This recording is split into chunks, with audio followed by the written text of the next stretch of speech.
Comedian Michael Rapaport after reportedly receiving death threats. Never seen before, making of. Because he wants the dust to clear. That's the storm he was talking about. The internet exploded. Social media timelines flooded with reactions. And at the center of it all, Michael Rapaport. But this isn't the story you think it is. When the first 3 episodes of the Traitors Season 4 dropped on Peacock, nobody expected the firestorm that would follow. Sure, we anticipated drama from the castle. We expected backstabbing, strategic gameplay, and Alan Cumming serving looks in Scottish Highlands couture. But what we didn't see coming was the civil war that would erupt online, with one contestant becoming the most polarizing figure in reality TV overnight. The tragic news? Michael Rapaport's time on the Traitors has exposed something uncomfortable about modern entertainment, cancel culture, and the way we consume reality television. And depending on where you stand, this revelation will either validate everything you've been thinking or completely shatter your perspective. The explosion nobody saw coming. Let's rewind. January 9th, 2025. The internet is still buzzing from the season premiere. Fans are dissecting every cloak swirl, every suspicious glance, every whispered conversation in the castle quarters. Then TikTok user Dustin Cohn posts a video that ignites the powder keg. "The entire cast of Traitors can't stand Michael Rapaport," the caption screams. "Glad more people outside of Bravo fans can see how annoying this dude is." The video goes viral within hours. Thousands of comments pour in. Excuse me, you know how New Yorkers get to the games? We ride the trains? The sides are drawn. Team Rapaport versus Team Everyone Else. But here's where it gets interesting and tragic. Have you ever watched a train wreck in slow motion? Have you ever seen someone's reputation get dissected in real time across multiple platforms while they're powerless to control the narrative? That's exactly what happened next. The clapback heard round the internet. Michael Rapaport, 55-year-old comedian, actor, and self-proclaimed Bravo superfan, did something that either demonstrates remarkable restraint or tone-deaf confidence. He responded, "Girl, you'll be okay, girl," he wrote in the comments section. That's it. 7 words. No essay. No defensive paragraph. No attacking the poster's character. Just 7 words that somehow managed to fuel the fire even more. Think about that for a second. In an age where every celebrity response is screenshotted, analyzed, memed, and weaponized, Rapaport chose brevity. Was this strategic genius or social media suicide? The comment section became a battleground. Supporters praised his restraint. Detractors claimed it proved their point, that he's dismissive, condescending, and everything they accused him of being. But here's the question nobody's asking. What did we expect him to do? The man behind the controversy. Before we go further, let's talk about who Michael Rapaport actually is, because depending on your media diet, you might know him as completely different people. To film buffs, he's the talented character actor from Copland, Deep Blue Sea, and The Heat. He's the guy who could hold his own alongside Sylvester Stallone, deliver genuine terror opposite killer sharks, and trade verbal jabs with Melissa McCarthy. To sports fans, he's the passionate, sometimes obnoxious podcaster I'm asking how old you were in 1989. How old are you now? I was 19. who isn't afraid to torch his favorite teams when they underperform.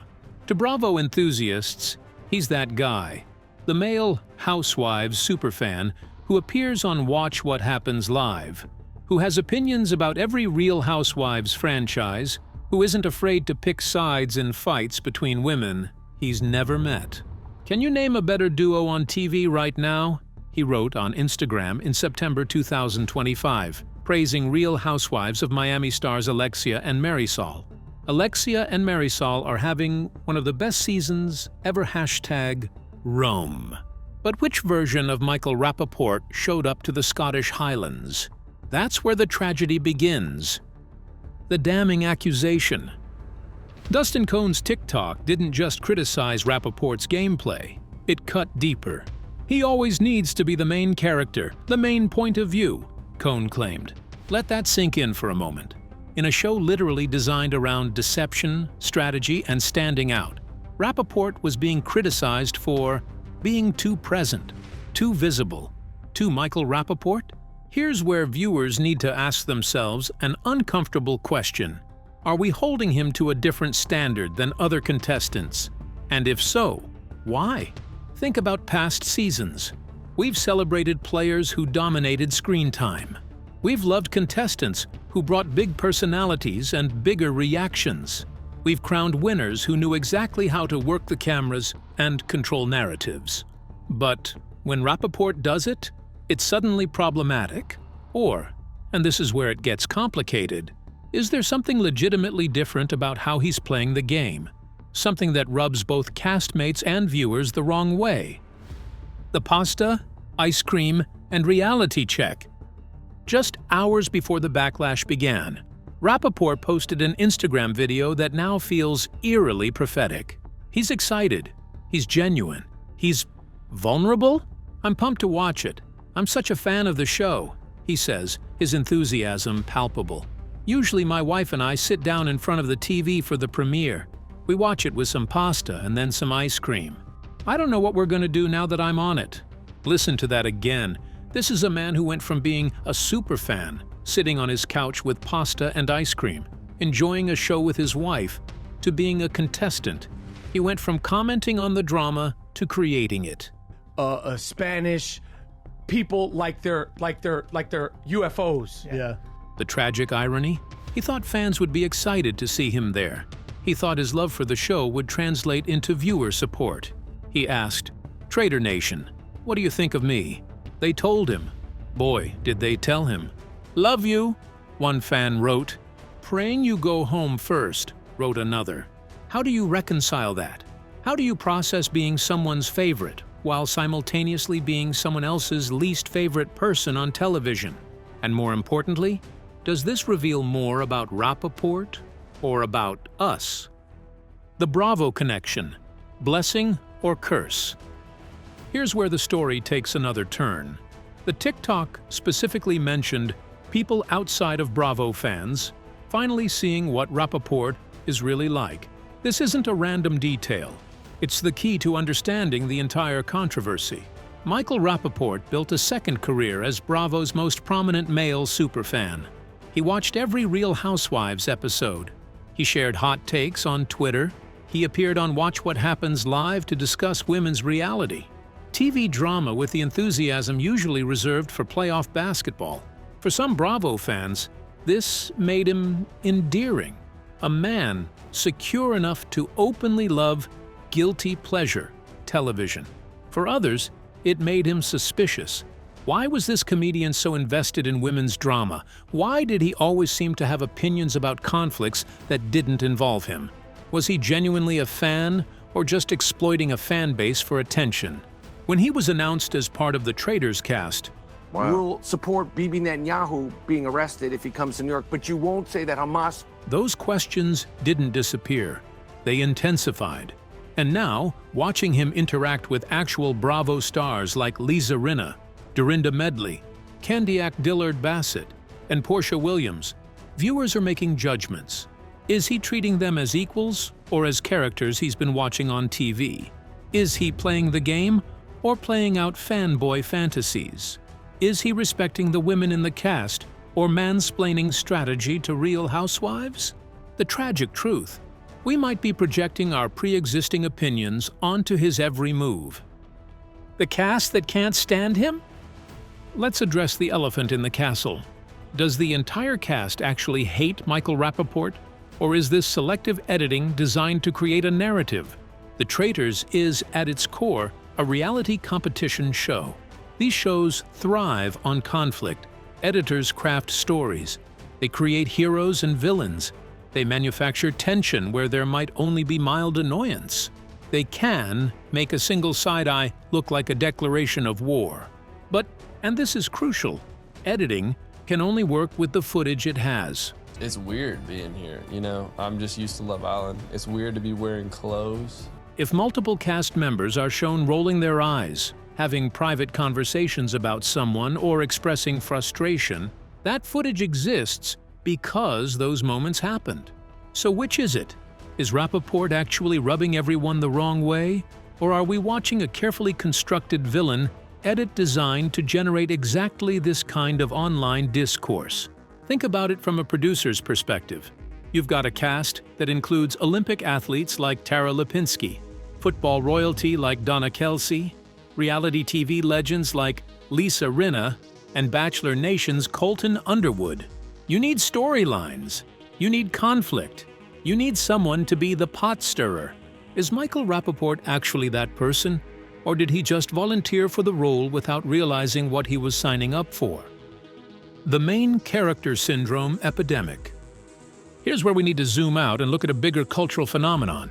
Main character syndrome has become the internet's favorite diagnosis for anyone who dares to be confident, visible, or unapologetic. Cohn accused Rapaport of always needing to be the main character. But isn't that literally what every person on a reality TV show is trying to do? Isn't the entire premise of the Traitors about being strategic, visible, and influential, enough to either deceive everyone or convince everyone else? We've reached a strange place in reality television where we simultaneously want big personalities and punish people for having them. We want drama, but criticize those who create it. I think Mike Brown will do well as a Knicks coach. I was a little confused as to why we got rid of Thibodeau. We want memorable contestants, but mock them for seeking screen time. The tragedy isn't that Michael Rapaport wants to be seen. It's that we've created an environment where wanting to be seen is treated as a character flaw, but only for certain people, in certain contexts, when we've decided they've crossed an invisible line. The question nobody's asking. Here's what's really tragic about this entire situation. Has Michael Rapaport actually done anything wrong? Let's inventory the accusations. He's annoying. He wants attention. He's too present. The cast doesn't like him. He needs to be the main character. But has he been cruel? Has he bullied anyone? Has he cheated or broken the rules? Has he done anything actually harmful, or is his crime simply being himself? This is the uncomfortable question viewers need to wrestle with. Because if we're being honest, the backlash against Rapaport says as much about reality TV fandom as it does about him. We've become a culture that devours entertainment and then attacks the entertainers for entertaining us. We watch reality television for the drama, then shame the people who create it. We want authentic personalities, but only if those personalities align with what we find acceptable. The star-studded cast and strategic dynamics. Let's talk about the game itself. Season 4 of The Traitors features one of the most impressive casts in the show's history. Maybe you're the first gay bachelor and we don't even know. No. Put that in your promo. You've got Mark Ballas from Dancing with the Stars, someone who understands performance, reading people, and working with partners. You've got Colton Underwood, who already navigated the strategic minefield of The Bachelor. You've got Tara Lipinski, an Olympic champion who knows about pressure, competition, and winning when it matters most. And you've got Donna Kelsey, yes, Travis Kelce's mother, who has become America's favorite football mom and knows a thing or two about staying composed under intense public scrutiny. Then there are the Bravo stars, Lisa Rinna, who spent years as one of the most strategic players on Real Housewives of Beverly Hills, Dorinda Medley, known for her sharp wit and sharper observations, Candiac Dillard-Bassett, who never backs down from conflict, Portia Williams, who has shown remarkable evolution and strategic thinking across multiple seasons. This isn't a cast of amateurs. These are people who understand cameras, strategy, and how to manage their public image. So if they're legitimately bothered by Rapaport, that means something. If they're genuinely struggling to work with him, that's information viewers should consider. But, and this is crucial, we've only seen 3 episodes. 3. We're watching the opening act and writing reviews of the entire play. The $250,000 question. At the center of all this drama, all these hurt feelings and social media warfare, is a game. A game where traitors must eliminate faithfuls, where faithfuls must identify and banish traitors, and where someone walks away with $250,000. That prize changes everything. It's not just about being likable or making friends or having a good time in Scotland. Reality TV stars up to $250,000 and this? It's about strategy, deception, and winning. So here's a thought that should make viewers reconsider everything. What if Michael Rapaport knows exactly what he's doing? What if being annoying is his strategy? What if dominating conversations and being memorable is part of his gameplay? What if he studied previous seasons and realized that the winners aren't always the most likable? They're the most strategic. What if the tragic news isn't that Michael Rapaport is struggling on the Traitors, but that he's playing a game everyone else thinks they understand, while he's rewriting the rules? The editing room truth. Here's something most reality TV viewers don't think about. For every hour of television we watch, there are hundreds of hours of footage we don't see. The conversations we're shown are selected. The reactions we see are chosen. The narrative we follow is constructed. This doesn't mean it's fake. It means it's curated. And in that curation, context is everything. When we see someone roll their eyes at Rapaport's comment, we don't see what happened 5 minutes before. When we hear someone complain about him, we don't know if that was one comment out of dozens of positive ones.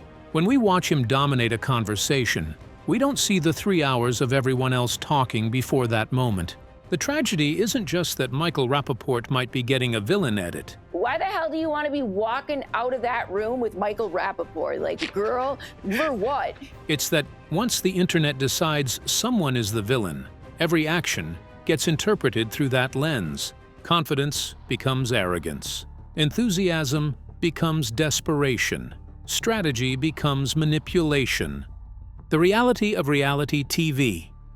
Let's have an honest conversation about what we're actually watching. The Traitors isn't a documentary. It's not an unfiltered look at human behavior. It's a television show designed to entertain, create suspense, and generate exactly this kind of conversation.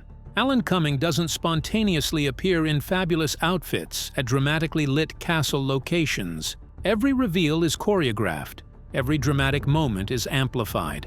Every confrontation is packaged for maximum impact. This doesn't make it less entertaining, but it should make us less certain about our judgments of the people involved. When we watch Michael Rapaport on our screens and decide we know exactly who he is, what he's thinking, and why he's doing what he's doing, we're forgetting that we're watching a heavily edited, strategically crafted narrative designed to make us feel exactly what the producers want us to feel.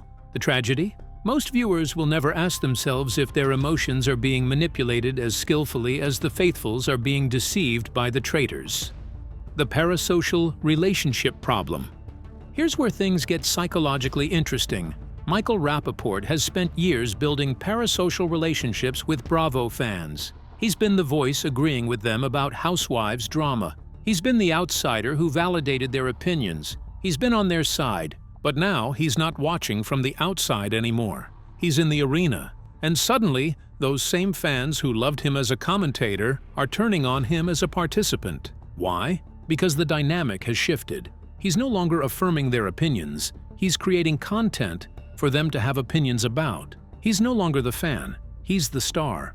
And for many viewers, that shift feels like a betrayal. It's tragic because Rapaport probably thought his history as a superfan would endear him to the audience. Read the room here, and you're literally with Michael Rapaport in a cage? Yeah. Girl. He probably thought they'd root for him the way they root for their favorite housewives. He probably didn't realize that the moment he stepped into the game, the rules changed entirely.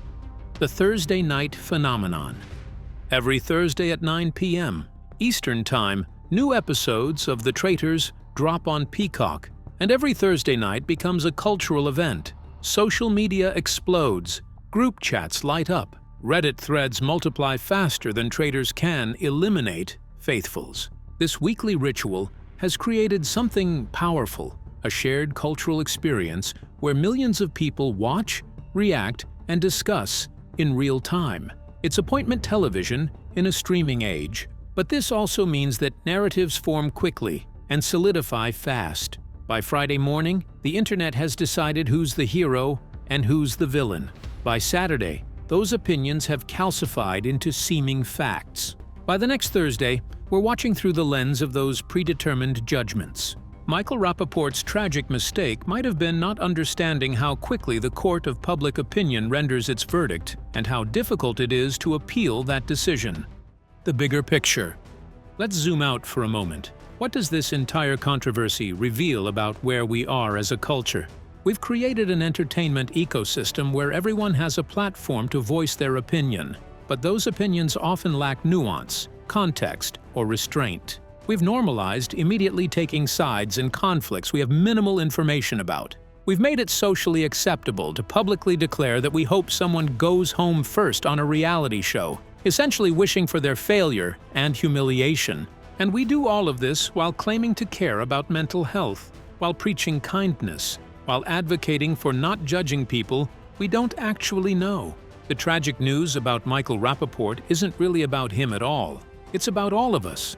It's about how we consume entertainment, how we treat people on reality television, and how quickly we turn enjoyment into cruelty. The unanswered questions. As the Traitors Season 4 continues, there are questions that will determine whether the tragedy we're witnessing is Michael Rapaport's downfall or our collective failure as an audience. Will the cast actually continue to struggle with him, or will relationships evolve? Will viewers soften their opinions as the season progresses, or will the narrative only intensify? Will Rapaport adjust his approach, or will he double down on whatever strategy he's employing?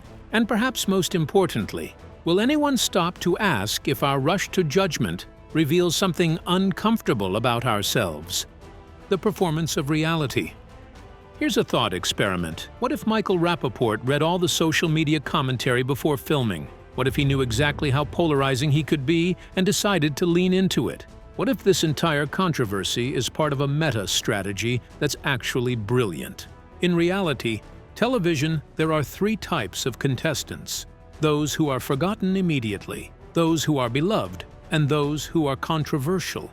The forgotten ones never return for other shows, never build careers from their appearance, never become part of reality TV lore. The beloved and the controversial, they both become stars. They both get invited back. They both generate endless content and conversation. Maybe the tragic news isn't that Michael Rapaport is struggling. Maybe it's that he's succeeding in ways we haven't recognized yet. The path forward. As new episodes continue dropping every Thursday, viewers have a choice. We can continue treating the Traitors like a gladiator arena where we're entertained by watching people struggle and fail, or we can remember that these are real humans putting themselves in vulnerable positions for our entertainment. Michael Rapaport signed up for the Traitors because he loved the show. He brought his enthusiasm, his personality, and his strategic thinking to the Scottish Highlands. Whether that works or fails is ultimately up to the game itself, not the internet mob. The tragic news is that we've created an environment where someone can't appear on a reality show without immediately facing thousands of people publicly hoping for their humiliation. The tragic news is that we've normalized this cruelty and call it entertainment. The real twist.